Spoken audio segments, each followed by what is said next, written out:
Hello everyone, कैसे हैं। आशा करूँगी आप सभी लोग बहुत अच्छे होंगे। मैं भी अच्छी हूँ।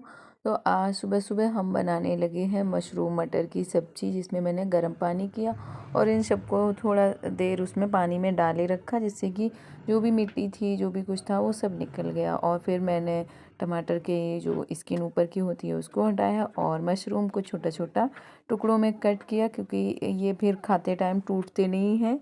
तो इसलिए इनको जितना भी आपको छोटा करना है पहले ही कर दें।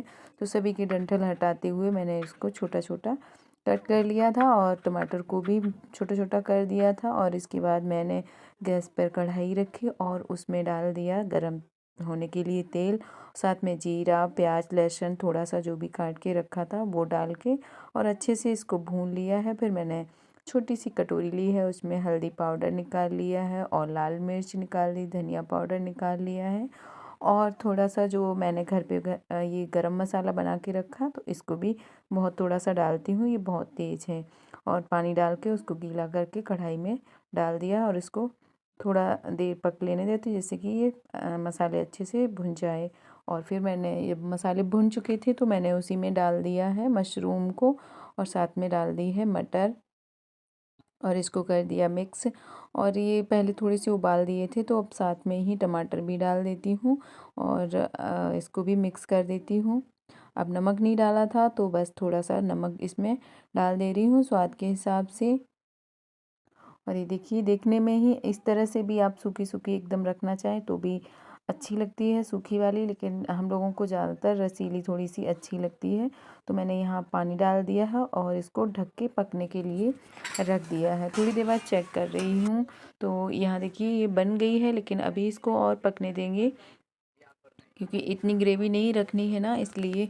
तो उधर मैंने आटा लगा लिया था और रोटियां जो भी बनानी थी वो सेंक ली हैं उतनी ही।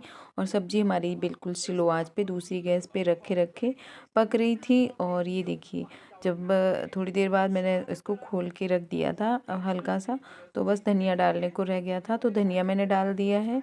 हरा धनिया इस टाइम तो इतना अच्छा आता है, लगता है कि सारा एक ही सब्ज़ी में डाल के रख दूँ। फिर इधर हस्बैंड जी के लिए मुझे लंच पैक करना था, तो रोटियों में मैंने घी लगाया और उनकी रोटियों में पहले ही घी लगा के रख देती हूँ, भले ही लंच को बाद में पैक करूँ, क्योंकि फिर ये ठंडी हो जाती हैं और घी अच्छे से लग नहीं पाता है। और बाद में गरम करके लगाओ तो वो रोटियां अकड़ सी जाती हैं, तो मैंने पहले ही लगा दिया था।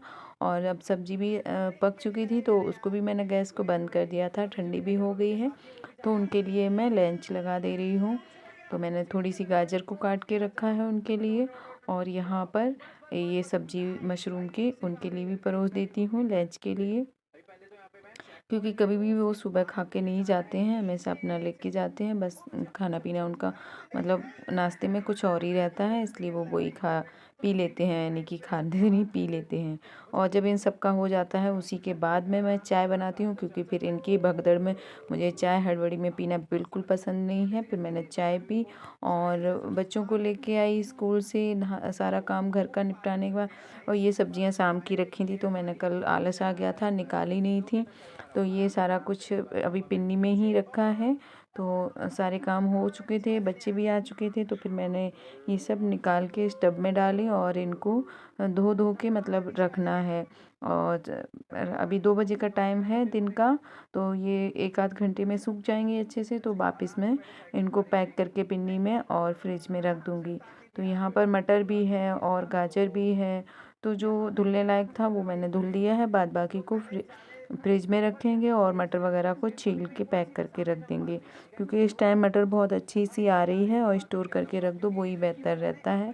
उस टाइम पे बहुत ज़्यादा महंगी मिलती है और अच्छी भी नहीं लगती है। तो और धनिया भी मैंने काट के थोड़े ऊपर सूखने के लिए डाल दिए थे, क्योंकि उनको भी स्टोर करके मैं थोड़ा सा रख देती हूँ। अब मेरा मन है कि मैं कुछ अलग से बनाऊँ, तो देखते हैं क्या बना पाएंगे। तो इसलिए मैं पहले ना दाल भिगो दे रही हूँ। तो दाल को मैंने 3 कटोरी भिगा दिया है और मैं कंफ्यूज थी कि इसमें भिगाऊंगी फूल के आ नहीं पाएगी, तो फिर मैंने भगोने में ही डाल दी, मतलब जग में नहीं डाली है। फिर मैंने दूसरा बर्तन लिया है बड़ा सा और इसमें मैं भिगोऊंगी चावल।